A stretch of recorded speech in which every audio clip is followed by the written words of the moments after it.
Perkenalkan, nama saya Mikael Kirjana. Saya merupakan mahasiswa program studi Pendidikan IPA angkatan 2021. Dan pada saat ini saya menduduki kelas IPA 2, tepatnya saya sekarang semester 4. Nah, berbicara tentang kegiatan kuliah, saya pada semester ini mendapatkan tugas satu proyek tepatnya untuk mata kuliah bahan pangan, yaitu melakukan kegiatan observasi mengenai bahan pangan atau makanan yang ada di daerah. Nah, oleh karena itu saya mengambil makanan yang ada di daerah saya yang tentunya makanan tersebut hanya ada di daerah saya karena makanan tersebut diproduksi di dusun saya dan juga itu merupakan turun-temurun. Halo teman-teman semuanya, pada kesempatan kali ini saya Mikael Kirjana akan mewawancarai dari produser kita Kripeng Ketela atau Kripeng Ketela bersama Mas Sigit. Nah, sebelumnya mungkin dari Mas Sigit bisa perkenalkan terlebih dahulu. Halo teman-teman, perkenalkan nama saya Sigit, umur saya 21. Saya termasuk pengusaha Kripeng Ketela di industri. Baik, sebelumnya saya mau tanya Mas terkait apa saja bahan utama dari pembuatan keripik atau Untuk pembuatan keripiknya, bahan utamanya adalah ketela pohon. Dan untuk bumbunya kita pakai, paling utama itu kita pakai bawang putih, garam, dan berhasil. Terus untuk cara memperoleh dari bahan baku itu sendiri itu kita punya satu pedagang khusus yang mencarikan ketela untuk kita olah. berarti untuk barang yang paling penting itu singkongnya itu ya. Itu adalah bahan utama untuk buat keripiknya. Terkait untuk mengenai bahan aktif untuk jenis cita rasa apa saja yang digunakan untuk keripik ini. Untuk cita rasa keripik ini aku suka pakai yang original, soalnya minat pembeli kebanyakan kesukaannya yang original daripada yang balado atau apa. Tapi ada nggak maksudnya kira-kira untuk cita rasa yang Pernah kita pakai balado tapi ada komplain dari pembeli katanya bikin batuk atau apa. Terus kira-kira ini kaitan dengan senyawa beracun ya. Untuk singkong sendiri itu kan mengandung cyanida. Kira-kira cara mengukus singkong itu yang digunakan untuk saat mengukus itu dibuka atau Ditutup. Nah, kira-kira pernah nggak ini perbedaannya antara dibuka dan ditutup itu? Ya, Belum pernah coba sih. berarti kebanyakan ditutup gitu ya. Terus untuk sama tadi senyawa beracun untuk pengolahan khusus dari keripik ini itu Kalau pengolahan khusus itu tidak ada ya, karena kita pakainya dengan cara tradisional, tidak pernah modern. Karena kalau untuk modern itu belum ada dari alat dari pabrik atau apa yang mengkhususkan untuk membuat emping ketela ini. Karena ini emping ketela itu usaha turun temurun dari nenek saya. terus terkait olahan pangan. Nah, kira-kira teknologi apa yang digunakan dalam mengolah emping ketela ini? Sama seperti tadi, kita pakainya tradisional. Berarti pakai alu gitu ya? Pakai lesung, pakai alu. Terus kira-kira apa aja yang penting digunakan? Penting tuh yaitu kalau kita pakai cetakan khusus. Cetakannya cuma pakai tutup toples limbingan itu, nggak bisa pakai yang lain karena itu bisa ciri khas dari emping ketela kita. Jadi bentuknya nanti kayak seperti bunga gitu ya? Jadi itu menjadi Ciri khas dari emping ketela. Berarti untuk alatnya juga tradisional karena untuk misalnya digunakan untuk alat modern itu juga belum ada. Dan kalau tradisional kan lebih mudah untuk menggambarnya dari. Terus kira-kira pengolahan dari emping ini berapa lama ya? Untuk pengolahannya mulai dari kukus. Kalau kukus kita kukusnya kurang lebih 1 jam tergantung tingkat kematangan si ketela tersebut. Habis kita kukus, kita tergantung juga lihat ketelanya bagus atau enggak. Kalau bagus kita diem dulu, kita hilangin uapnya. Habis itu kita tumbuk itu sampai lukat. Kalau bahasa Jawanya lukat ya.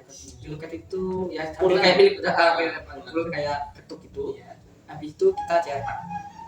Untuk cetaknya kita juga butuh waktu lama. Kurang lebih kalau aku yang nyetak itu bisa setengah hari. Berarti itu cukup lama ya. Itu kira-kira berapa adonan? Itu aku untuk kukus aku selalu satu blok besar itu isinya 7,5 kg, jadi 2 adonan. 2 adonan setengah hari.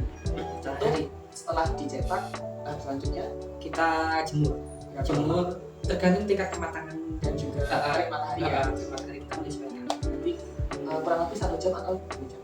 Kurang lebih kalau aku biasanya 1 jam. Berarti sampai kayak layu gitu ya, nggak kering banget, tapi Kering, apa, kering tapi kan nanti kalau pas udah goreng, didiemin, itu kan lari sendiri.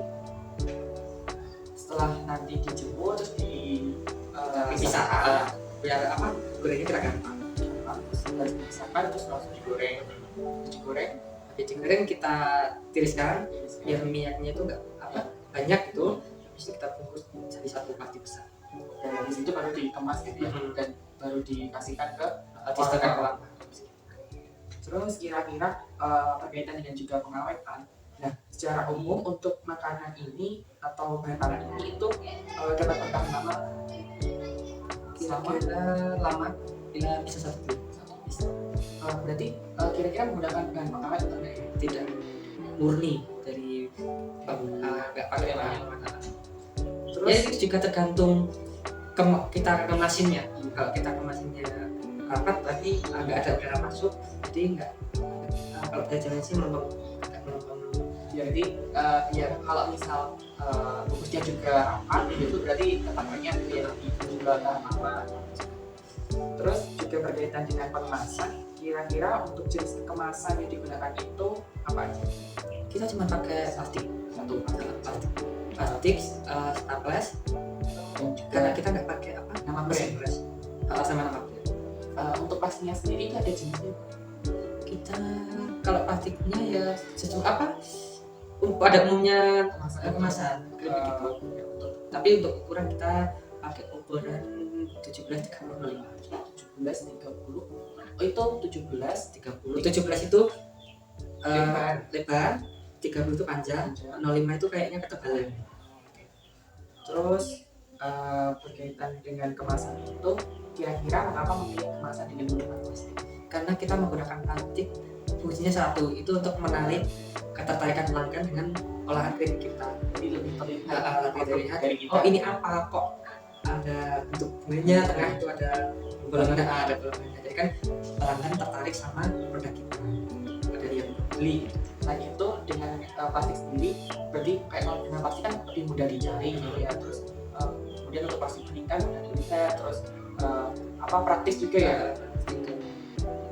Terus apakah ada rencana untuk kayak apa ya, revolusi untuk mengganti kemasannya menggunakan kemasan yang lain selain plastik? Mungkin ada, tapi kalau aku lebih suka pakai plastik, soalnya lebih enak bisnisnya.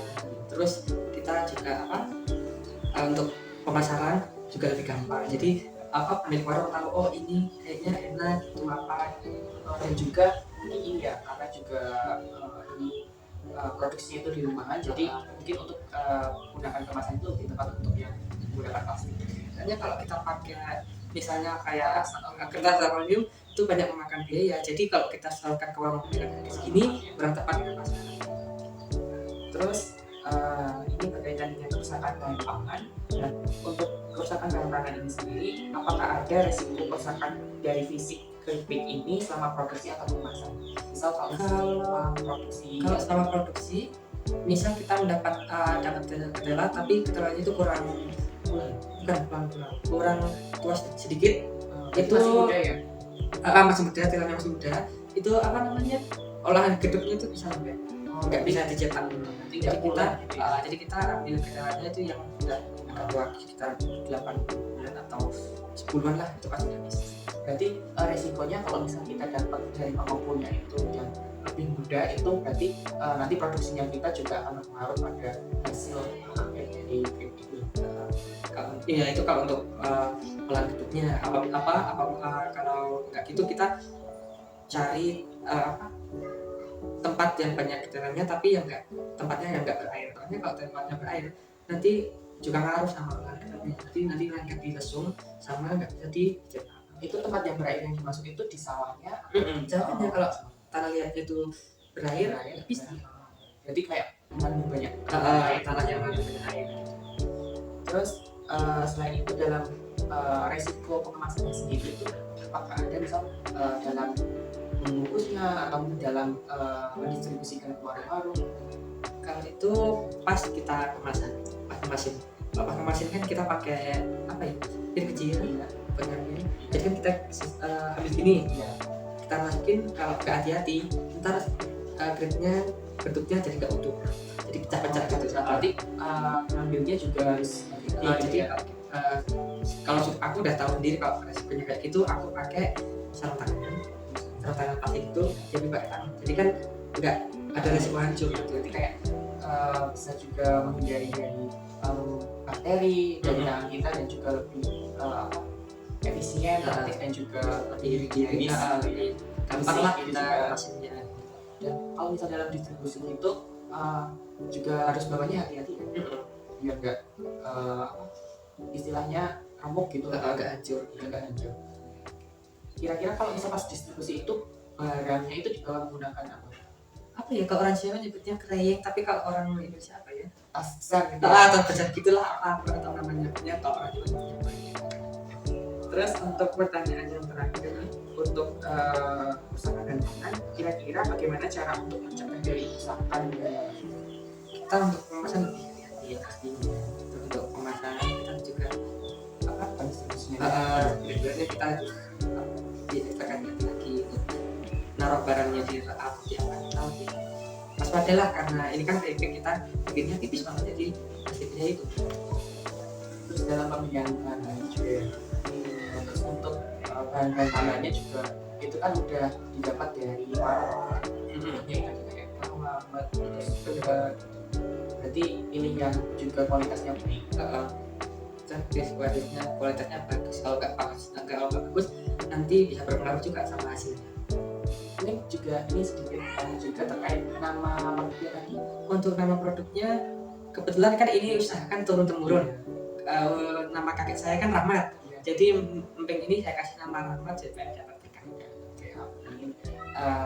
Baik, mungkin itu saja ya Mas Sigit terkait untuk wawancara pada hari ini. Dari saya pribadi mengucapkan terima kasih untuk sama-sama ya. Mungkin kita nanti akan lanjut untuk observasi mengenai pengolahan dari emping ketela atau keripik ketela ini. Mungkin demikian dari saya, kurang lebih mohon maaf. Sampai jumpa.